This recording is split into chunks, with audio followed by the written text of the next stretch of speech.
Alright, check this out. A small metal tool that looks simple, but it can fix one of the most frustrating problems your car can ever have. Any guess what this is for? Well, it's a small, cheap, and every driver should have one, but most people don't even know it exists. So, ever start your car and it just like clicks or it just starts to slow down like your battery's dying?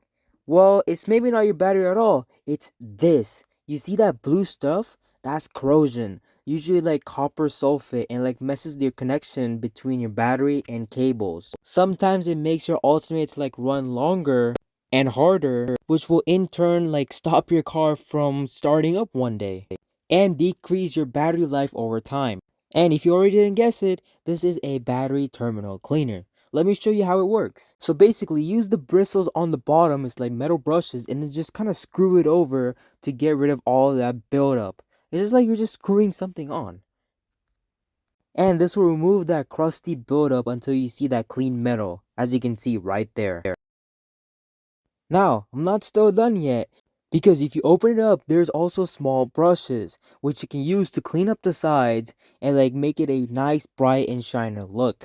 See, that's what you want, nice and clean. Now your car's connection is solid and your car will start stronger. And make sure to clean everywhere, not just the connector, but also the wires and everything where you see that blue buildup. So, this little thing costs just a few bucks and it can save you a tow or a dead morning battery. If you never clean your battery terminals, it might be a really good time to do so. Alright, if you learned something new today, hit that like button. Also subscribe for more quick car fixes. And if you're thinking of purchasing this, I will have the link for that in the description box below. Alright, see you guys next time with another video.